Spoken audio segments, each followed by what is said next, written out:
Para el siguiente resultado vamos a necesitar esta propiedad que tenemos aquí. La norma de cualquier vector, en este caso de un vector de dos entradas a, b, siempre es menor o igual que la suma de las entradas en valor absoluto. Y es mayor o igual que el valor absoluto de cada una de las entradas. Esto que está aquí tiene una interpretación geométrica muy sencilla, y es la que viene a continuación. Si tengo el vector a, b en el plano, entonces esto que está aquí es su longitud, o sea que es su norma.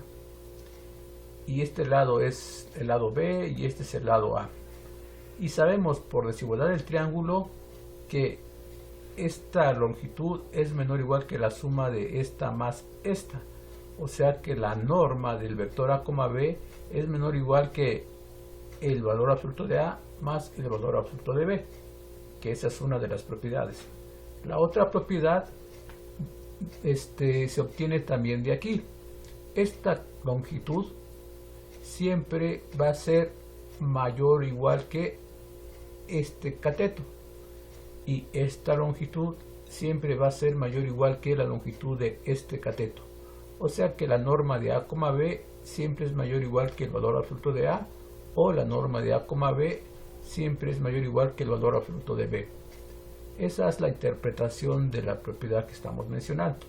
En otras palabras, si tengo yo un triángulo, entonces este lado siempre va a ser mayor o igual que este, o este lado siempre va a ser mayor o igual que este. O si tengo yo este triángulo, es un triángulo rectángulo, entonces este lado es menor o igual que la suma de estos dos lados. Bueno, esa es la propiedad que tenemos aquí. Entonces la propiedad que tenemos es esta, que dice que la norma del vector a, b es menor o igual que la suma del valor absoluto de las entradas y mayor o igual que el valor absoluto de cualquiera de las entradas. La demostración es la que sigue. Partimos de esta expresión que dice que la norma de a, b es igual a, esto lo expresamos en términos de la base canónica, sería esto, a veces e1 más b veces e2. Aplicamos desigualdad del triángulo y obtendríamos esto que está aquí, pero como a es un escalar y también b saldrían como valor absoluto, y aquí me quedaría el valor absoluto de a por la norma de e1 que es 1, o sea me da esto, y aquí me quedaría el valor absoluto de b por la norma de e2 que es 1, por lo tanto tendría esto. O sea que la norma del vector a, b es menor o igual que la suma de las normas que la suma de los valores absolutos de las entradas. Bueno, la otra propiedad que sería como esta, dice que la norma de a es mayor o igual que el valor absoluto de la entrada a, y de hecho también serviría para la entrada b. Bueno, para probar esto, pues recordamos que la norma del vector a, b al cuadrado es a cuadrado más b cuadrado, pero esta cantidad siempre es mayor o igual que a cuadrado, porque esta b cuadrado es mayor o igual que 0. Por lo tanto, esto que está aquí es mayor o igual que a cuadrado, o sea que obtenemos esto. Sacamos raíces y obtenemos lo que queremos. Bueno, ambas propiedades aquí mencionadas, pues las justificamos para un vector de dos entradas, pero la justificación para un vector de n entradas sería de la misma forma. Ahora, esta propiedad la vamos a usar para demostrar el problema 11. Pero el problema 11 nos va a servir para calcular un límite de una función como la que tenemos aquí. Si tenemos f de x, y y z igual a esto que está aquí, entonces tenemos que esta es una función que va de R3 a R3. Y resulta que esta entrada que está aquí pues depende de los valores de x, y y z, o sea que aquí tengo una función f1 de x, y z, y aquí tendría yo otra función f2, y aquí tendría yo una función f3. Por lo tanto, esta función f la puedo ver como expresada en términos de tres funciones, f1, f2 y f3, o sea que la f la puedo ver así, cualquier función f que vaya de Rn a Rm se puede expresar de la forma f igual a f1, f2, hasta fm. Bueno, y lo que nos gustaría poder calcular para esta función es su límite, cuando este punto x, y, z tiende a algún valor, digamos 1, 2, 3. Entonces, sacar el límite de esta función, pues sería sacar el límite de cada una de las entradas. O sea que pasaría esto que está aquí, límite de f de x cuando x tiende a x0, sería sacar el límite de cada entrada, siempre y cuando los límites involucrados existan. Y eso es lo que me da la proposición número 11, que dice que si tenemos una función de Rn a Rm y un punto x0 en Rn y L en Rm, y f es de esta forma, porque sabemos que si f es una función que va de Rn a Rm, entonces hay m funciones que la definen, o sea que f es de la forma f1, f2, fm. Bueno, y x0 es un punto con estas entradas que está en Rn, y L por estar en Rm es de esta forma. Entonces límite de f de x es L si solamente si el límite de cada entrada es Li, o sea el límite de f y de x es Li. Ahora vamos a demostrar el resultado número 11 y vamos a demostrarlo primero en esta dirección. En esta dirección habría que demostrar que el límite de fi de x es Li cuando x tiende a x0.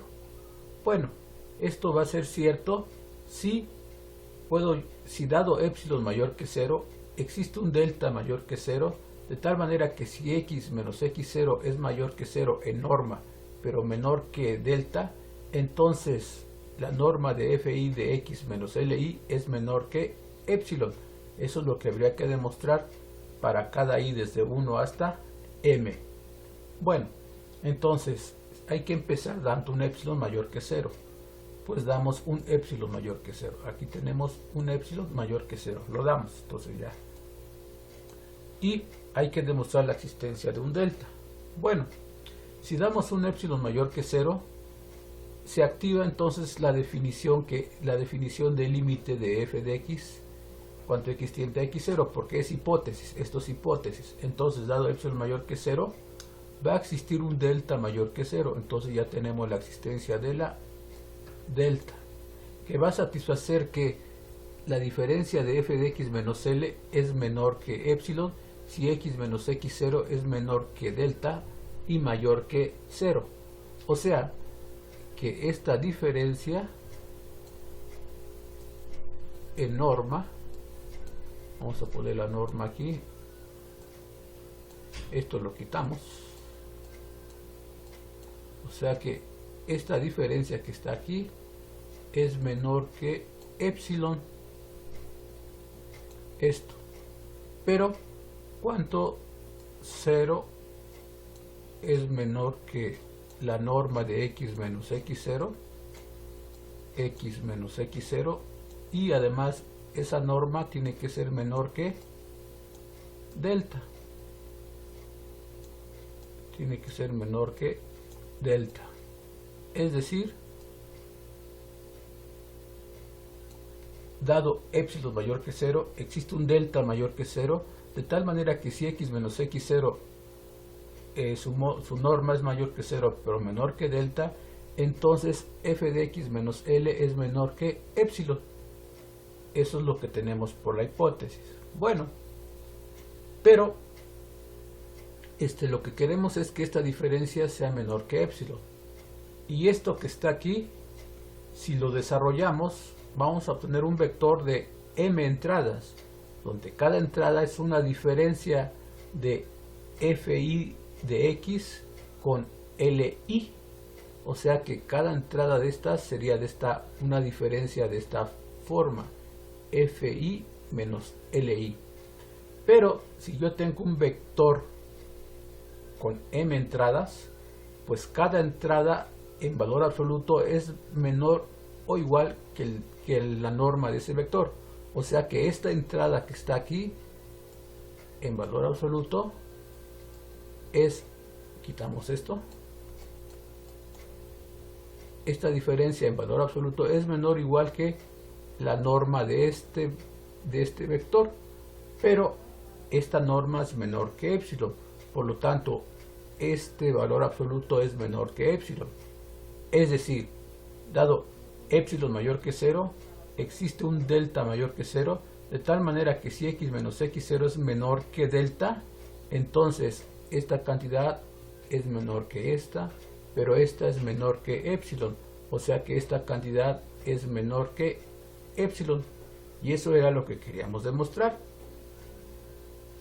Y eso significaría entonces que la función fi de x tiende a li, o sea que ya hemos demostrado lo siguiente, que el límite de fi de x es igual a li cuando x tiende a x0. Ya tenemos pues demostrado este resultado. Bueno, ahora para demostrar la otra implicación vamos a considerar lo siguiente. Vamos a borrar todo esto y vamos a demostrar que si el límite de f de x y es li, entonces el límite de f de x es l, o sea que nos vamos a ir en esta dirección. Bueno, entonces otra vez, para que esto sea cierto hay que dar un epsilon mayor que 0 y demostrar que existe una delta, de tal manera que si x menos x0 en norma es menor que delta pero mayor que 0, entonces esta diferencia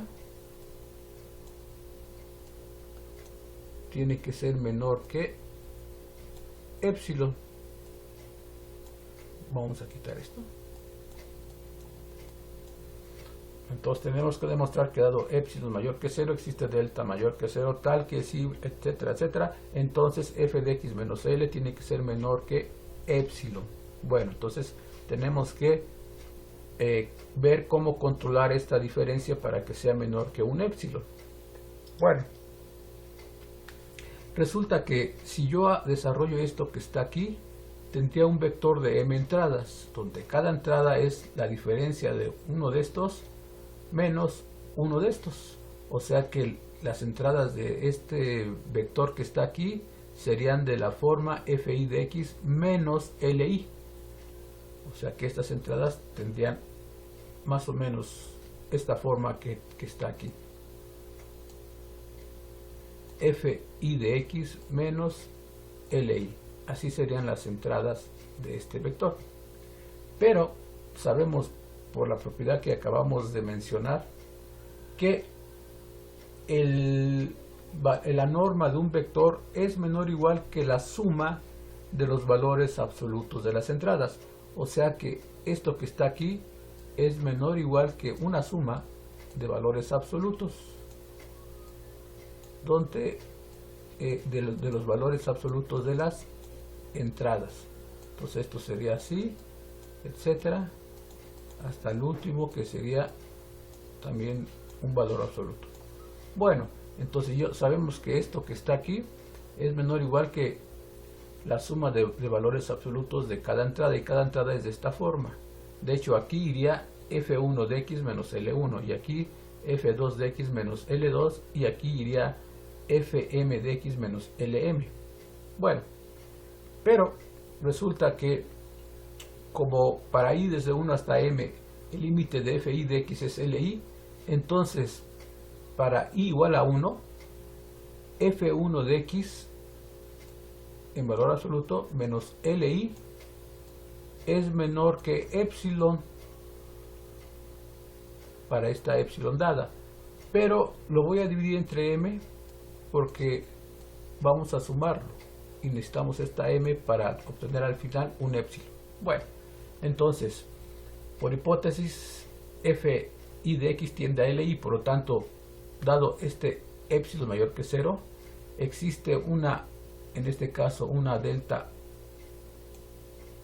1, de tal manera que si x menos x0 en norma es mayor que 0 pero menor que delta 1, entonces voy a quitar esto, entonces esta distancia fi de x menos li es menor que epsilon sobre m. Esto es para i igual con 1. Para i igual con 2 pasaría lo mismo. Dado esta epsilon mayor que 0, existe otra delta 2 mayor que 0, de tal manera que si x menos x0 es menor que delta 2 en norma, pero mayor que 0, entonces f2 de x menos L2 es menor que epsilon sobre m. O sea que en general, dado el i arbitrario entre 1 y m, y dado esta epsilon, va a existir una delta i, le voy a poner una aquí, va a existir una delta i mayor que 0, de tal manera que si x menos x0 es menor que delta i, pero mayor que 0 en norma, entonces fi de x menos li es menor que epsilon sobre m. O sea que ya tenemos controlado cada uno de estos sumandos, pero no los podemos sumar de manera directa. Podemos pensar que esto es una función y esta es otra función, y para poder sumar estas m funciones tienen que tener el mismo dominio, y resulta que para 1 tenemos un delta 1, o sea, tenemos un dominio dado por delta 1, y para i igual a 2 tenemos un delta 2, tenemos otro dominio donde se mueven las x, y etcétera. Para i igual a m vamos a obtener otro delta m, o sea, otro dominio donde se van a mover las x. Por lo tanto, necesitamos encontrar un dominio común para poder sumar estas cantidades. Y el dominio común se toma tomando un delta que sea menor, tomamos un delta mayor que 0, pero que a su vez sea menor que cada uno de los delta i's. Eso significaría que si x menos x0, vamos a ponerlo aquí, que si tomamos x menos x0 en norma y lo hacemos menor que delta, pero mayor que 0, entonces pasaría lo siguiente. Cuando pasa eso, entonces, puesto que delta es menor que delta i, entonces x menos x0 sería, en norma, sería menor que delta 1, que delta 2, que delta 3, etcétera, que delta m. Por lo tanto, siempre se cumpliría que esta diferencia es menor que epsilon sobre m, cuando x menos x0 es menor que delta. Bueno, por lo tanto, bajo esta condición con delta, cada una de estas cantidades ya son menores que epsilon sobre m y se pueden sumar, porque las x van a estar en el mismo dominio. Por lo tanto, sumando estas cantidades resulta que esto es menor que epsilon sobre m, esto es menor que epsilon sobre m y esto es menor que epsilon sobre m. Entonces toda esta cantidad tendría que ser m veces epsilon sobre m, o sea, tendría que ser menor que epsilon. Por lo tanto, dado este epsilon mayor que 0, existió un delta mayor que 0, que aquí está, de tal manera que si x menos x0 es menor que delta, entonces esta diferencia que está aquí es menor que epsilon. Pero eso significaría que el límite de f de x es L, y eso era lo que queríamos demostrar.